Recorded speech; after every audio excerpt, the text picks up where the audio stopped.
بسم اللہ الرحمن الرحیم۔ سیرت طیبہ صلی اللہ علیہ وسلم، سبق نمبر 96۔ شریعت میں کفو کی حیثیت۔ ہمارے علاقوں میں رشتہ داریوں کے اندر برابری دیکھی جاتی ہے۔ یہ بات اچھی طرح سے یاد رکھنی چاہیے کہ کفو اور برابری یہ صرف ایک انتظامی معاملہ ہے۔ عام طور پر ایک گھرانے کا جو ماحول ہوتا ہے دوسرے گھرانے کی بچی وہاں نبھاؤ نہیں کر پاتی، اس لیے بطور انتظام کے شریعت نے یہ کہا کہ چونکہ نکاح تا زندگی کا رشتہ اور عقد ہے، اس لیے اگر اس کا لحاظ رکھ لو تو اچھی بات ہے، مگر یہ کوئی ضروری اور فرض نہیں ہے۔ لیکن اگر اس سے اوپر اٹھ کر جوڑ اس کے علاوہ بھی مل جائے تو شرعاً ایسا نکاح کرنے میں کہیں سے کہیں تک بھی کوئی رکاوٹ نہیں اور ناجائز نہیں ہے۔ اصل مقصود یہ ہے کہ رشتہ داری پکی ہونی چاہیے۔ نکاح کوئی ایسی چیز نہیں ہے کہ آج کرو کل توڑو، اس لیے شریعت نے طلاق کو جائز تو رکھا ہے، لیکن حضور پاک صلی اللہ علیہ وسلم نے فرمایا کہ اللہ کی نظر میں حلال چیزوں میں سب سے زیادہ ناپسند طلاق ہے۔ اسی طرح آپ صلی اللہ علیہ وسلم نے ایک اثر انگیز خطبہ دیا، فرمایا کہ کان کھول کر سن لو، انی فرطکم علی الحوض و انی مکاثر بکم الامم، میں آخرت میں تمہارا حوض کوثر پر منتظر رہوں گا اور تمہارے ذریعے سے دیگر امتوں پر فخر کروں گا۔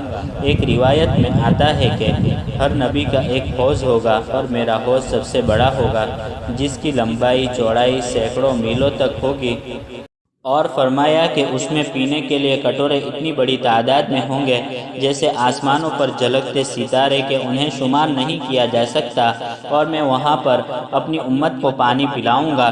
صحابہ نے ایک بہت اچھا سوال کیا کہ یا رسول اللہ صلی اللہ علیہ وسلم، قیامت میں تو بہت ساری امت جمع ہوگی، وہاں یہ کیسے پتہ چلے گا کہ یہ امت محمدیہ کا آدمی ہے؟ ہمارے حوض پر دوسرے لوگ یہ سوچ کر نہ آ جائے کہ یہ اچھا اور خوبصورت ہے، اس لیے یہاں لائن میں لگ جاؤ۔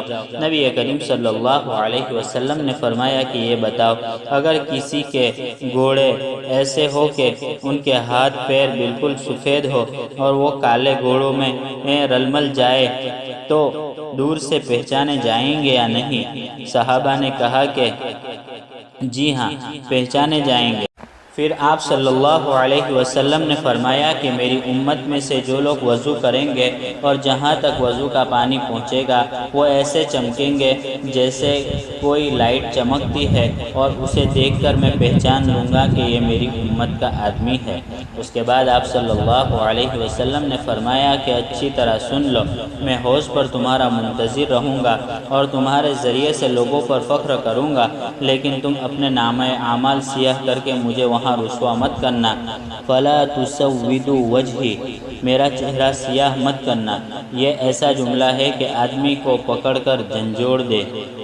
نبی کریم صلی اللہ علیہ وسلم کے واسطے سے ہم سے فرما رہے ہیں کہ حضور تو فخر کریں گے کہ یہ نمازی اور پرہیزگار ہے، لیکن اس میں اگر کوئی بدعمل نکل آیا تو کہا جائے گا کہ یہ آپ کا امتی ہے، تو آپ پر کتنا اثر ہوگا۔ آج ہم اپنا ہاتھ دل پر رکھ کر سوچیں، ہم کتنے کام صبح سے شام تک ایسے کرتے ہیں جس سے ہمارے آقا و مولا صلی اللہ علیہ وسلم کو اذیت ہوتی ہے۔